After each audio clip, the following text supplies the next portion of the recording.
कहानी की शुरुआत में कपल्स को दिखाया जाता है जो किसी पार्टी से लौट रहे होते हैं। Cinema explorer Hindi presents fracture.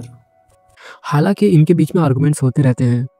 ये आर्गुमेंट्स इसीलिए होते हैं क्योंकि इनके लाइफ में कई सारी प्रॉब्लम चल रही होती हैं। आर्गुमेंट्स के बीच इनकी बेटी बताती है जो पीछे बैठी हुई होती है कि उसकी म्यूजिकल इंस्ट्रूमेंट की बैटरी जो है ख़त्म हो चुकी है।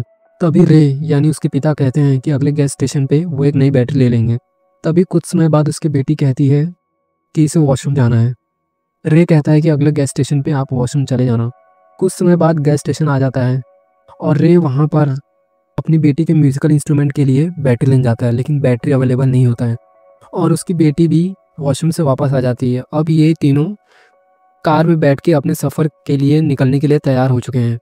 तभी उसकी बेटी कहती है कि उसने अपना मिरर जो है वो वॉशरूम में ही छोड़ दिया हुआ है।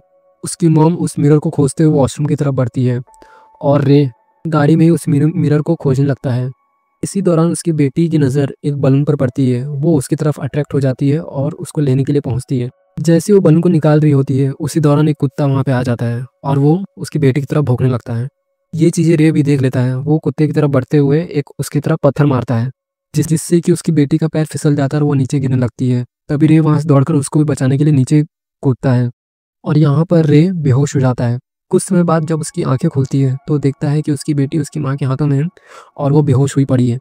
और इसी दौरान हमें ये पता चलता है कि उसकी बेटी का हाथ में फ्रैक्चर हो गया है। उसे गाड़ी में बैठाते हुए हॉस्पिटल की तरफ लेके जाते हैं और वो अपनी बेटी को एडमिट करा देते हैं। रे बहुत थका होता है इसलिए वहाँ पे कुर्सी पे बैठ जाता है और जैसे उसकी आँख खुलती है तब तक रात हो चुकी होती है और यहाँ पर जो एम्प्लॉयज़ है उनकी भी शिफ्ट चेंज हो चुकी होती है। तभी वो वहाँ से उठ के रिसेप्शनिस्ट के पास जाता है और अपनी बेटी के बारे में पूछता है। रिसेप्शनिस्ट के से बात करते हुए उसे पता चलता है कि यहाँ पर उस नाम की कोई भी लड़की नहीं है। वो समझ जाता है कि उसके साथ कुछ ना कुछ धोखा हुआ है। अब वो वहाँ पर चिल्लाने लगता है। चिल्लाते हुए देखते हुए हॉस्पिटल के स्टाफ उसे नींद की इंजेक्शन देते हैं। जब रे को होश आता है तो बाहर की तरफ भागता है। बाहर उसे दो पुलिस वाले दिखाते हैं। वो पुलिस वाले की मदद मांगता है। पुलिस वाले अब इन्वेस्टिगेशन करते हैं। इन्वेस्टिगेशन पता चलता है कि रे जो है इस हॉस्पिटल में अकेला आया था। उसके साथ कोई बीवी या फिर कोई बच्चा मौजूद नहीं था।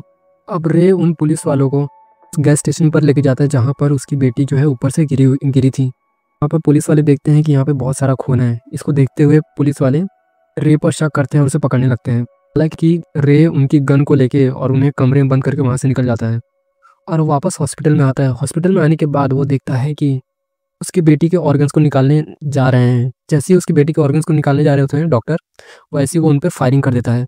वहाँ से अपनी बीवी जो कि नशे की हालत में थी, जो कि जिसे इंजेक्शन दिया गया था नींद की, वहाँ से वो अपनी बीवी और बच्चे को वहाँ से लेके निकल जाता है।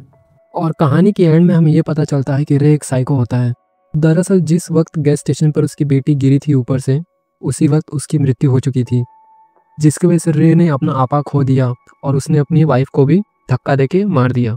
अब तक रे ने जितनी भी चीज़ें सोची हुई थी, जैसे कि वो अपनी बेटी का उस हॉस्पिटल में इलाज करवाने गया था या फिर उस हॉस्पिटल के डॉक्टर्स किसी और के ऑर्गन्स निकालते हैं, इसकी मनगढ़ंत दिमाग की एक सोच होती है।